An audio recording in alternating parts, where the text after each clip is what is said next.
Heidi ho neighbors, Rado Goji here, and welcome back to Let's Play Mystical Ninja starring Goemon. When we left off, we did some stuff with Turtle Stone, and now we're doing this bit. Talk. This is Oedo Tourist Center, Awaji Island. Okay, so it is Awaji Island. Key is kind of an area that it's in. We will take you to Shikoku at once with our proud dragon, is what we really want to say. Our proud dragon has suddenly gone wild and cannot carry you now. Can someone do something about this? May I help you? Wow, really? That's great. Okay, hop onto the back of the dragon. Enter this machine. It kind of does it automatically, actually. I tried actually moving him myself, but apparently it does it automatically anyway, so that works, I guess. Dragon!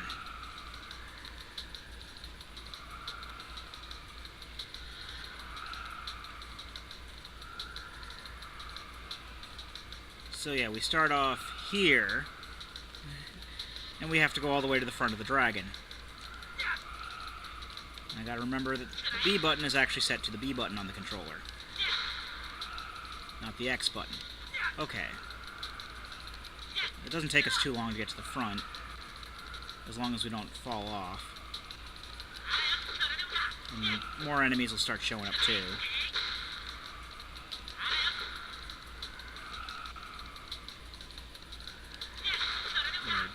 It's mostly those dragon head things, but those little spherical guys will show up too.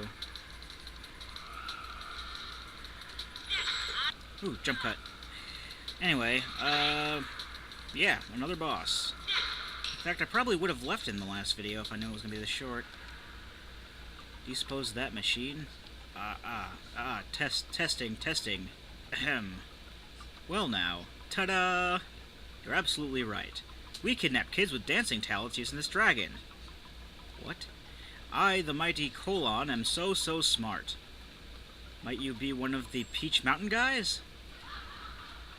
How do you know about us? Oh, I get it. You must be the annoying clowns Baron was talking about. Annoying clowns? What? Anyway, I'm going to beat you all up. Control machine, go get 'em! Okay, so with the control machine, while it's glowing yellow, it is invincible, and it shoots a bunch of bullets at you, but once it stops glowing, you can hit it. I don't know how much of a how long it stays invincible, but I do know that at this point it is really easy for you to get knocked off if you get hit too much, because the dragon is banking left and right the whole time.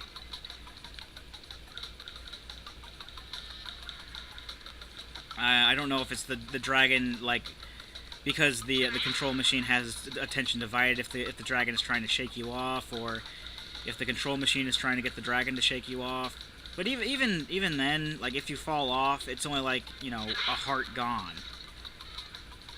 As I was saying before, so it, at least as far as I remember, because I have fallen off the dragon before. I don't remember if it actually took a life off or if it just took off a heart. I think it was just a heart. But more than likely it was just a heart, so again, extra lives are fairly pointless.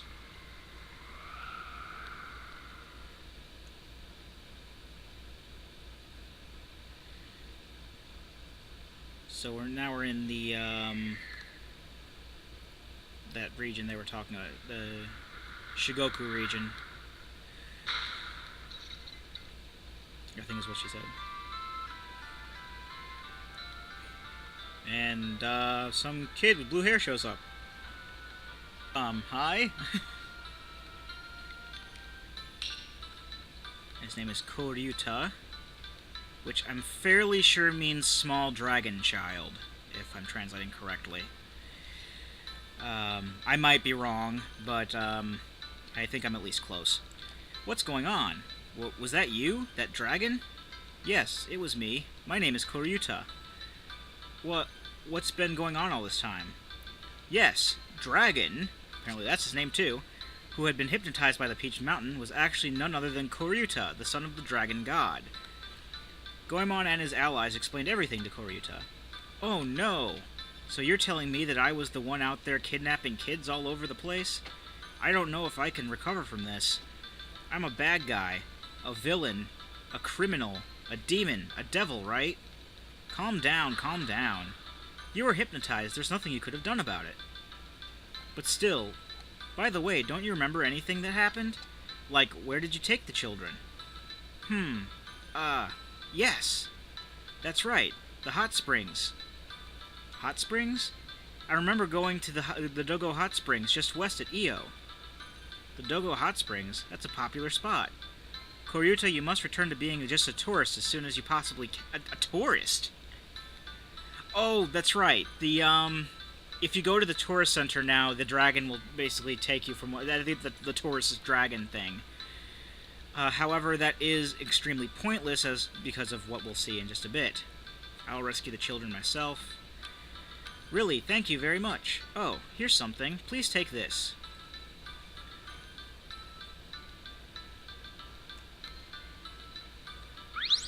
What is this flute? At any time or any place you play that flute, I will arrive right by your side in dragon form. I will take you to any town, village, coffee shop, or castle you've been to.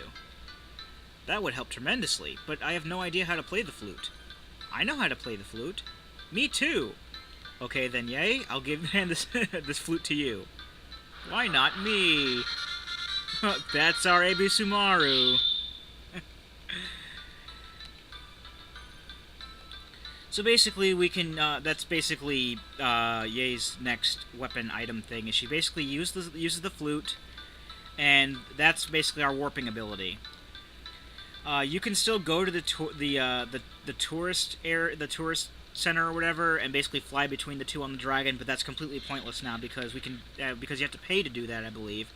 And this way is absolutely free, and you can basically go more than just two places.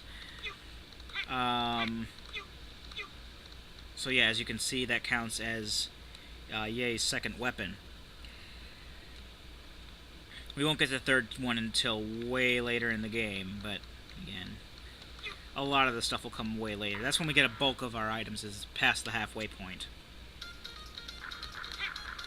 So before we go on to the village that's nearby, we're going to go up Compira Mountain here, because there's something that we need. I think we can destroy the boulders, actually. This also has pretty awesome music, I must say. And, we're basically going up, quite a few flights of stairs. There's also these geisha heads that'll shoot bullets at you. We'll be seeing a lot more of them in the upcoming dungeon as well.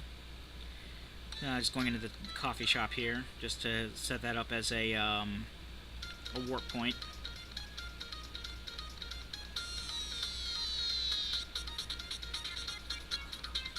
See, I like how when we went to Mount Fuji in like the second part, how that was like the biggest mountain, apparently.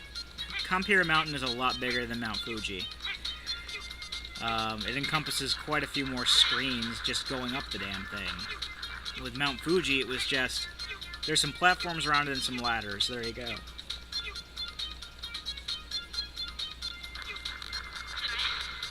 I guess I actually did want to show you on the map where we were now. Where he sent us. It's basically on this island down here. And yes, it does show that we do have Sasuke in the party, but we actually, because he doesn't have any batteries, we can't actually switch to him. So welcome to Compira Shrine. Basically what we do here is we switch to throwing money, and we throw 5 monies in, and the god of money says, "Yes, I have hereby received your Medal of Justice." And we get the Medal of Flames. The Medal of Flames is basically an upgrade to the throwing money, the one I was talking about earlier. And basically you charge it up, and when you throw the money, it'll be on fire. And it takes 3 to throw a fire money. and as I said before, you do have to charge it in order to be able to shoot it off. And that will be useful maybe once or twice in the upcoming dungeon. I can't remember for the life of me if there are any other parts that use it, that you have to actually use the fire money. I don't think that there are, however. I think that the next dungeon, like the one or two rooms where we light torches, that's the only place we're going to need this upgrade, but we do need the upgrade. So it's not like I could have just, like, bypassed it or whatever. We do need the upgrade, it's just not going to be useful for very long. Which is good, because, like I said, we do need to save up money for some important things later in the game. And, I don't want to be wasting too much money just throwing it at torches. Pretty much any kind of ranged weapon that you're going to get in the game, including weapons, the next weapon that Yae gets, as well as the, one of the weapons that Sasuke gets, they all actually use money for ammo.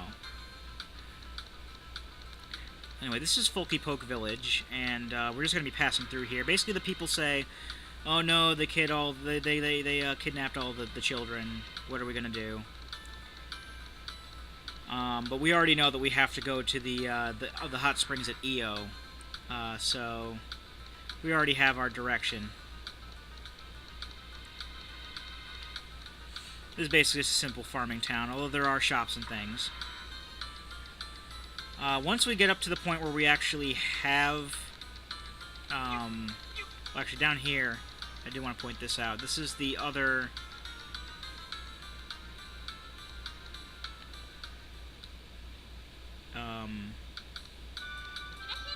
tourist center, is what I meant to say. So basically, that'll take you back and forth between Folky Poke Village and Awaji Island.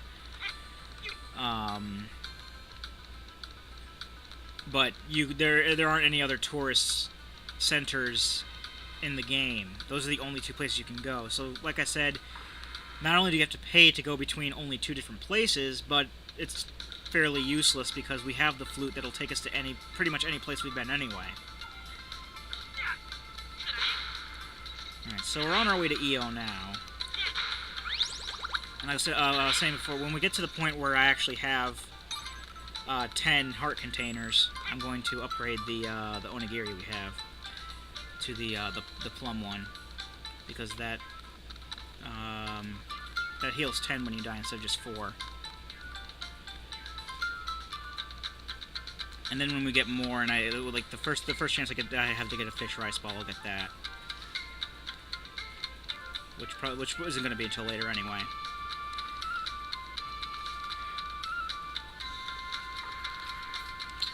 So the path to Io is fairly straightforward. Oh, here's where there's a cat doll here. I need to get rid of this guy because he's just going to annoy us.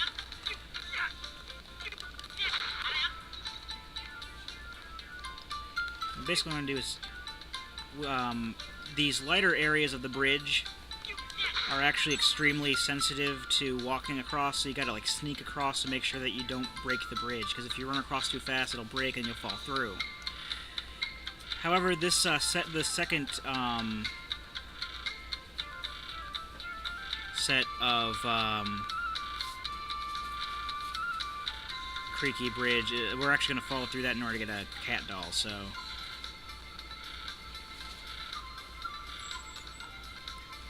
It just takes a bit of positioning, I guess, to get the right kind of. Oh, sorry, another jump cut there.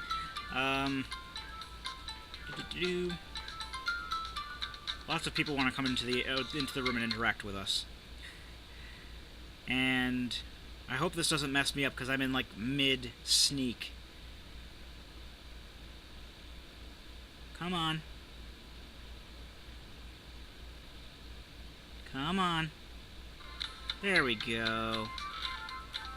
Okay, so we do want to break through this. And I guess there's a jump, apparently, that we need to do, too. Okay, I just gotta keep that in mind. And the effect, I think the effective part of the bridge does does respawn.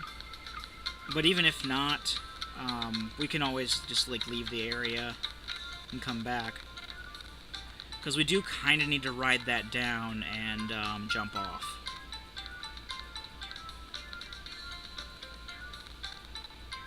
Yeah, it respawns. Okay.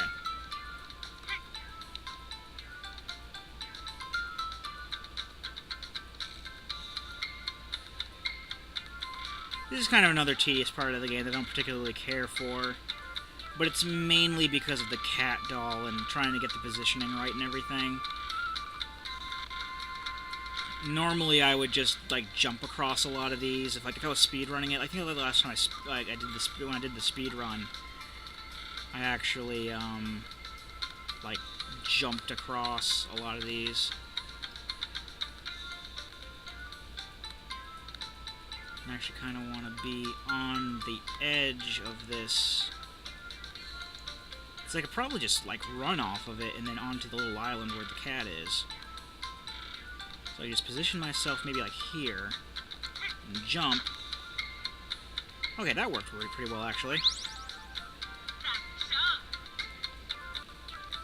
Alrighty. I'll check that off the list.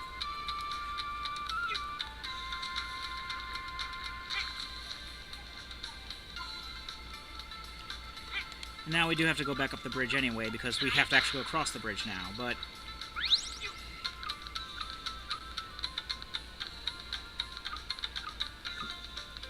The smaller sections I'm just going to jump across, because, oh! Wow. I just realized the time on the video.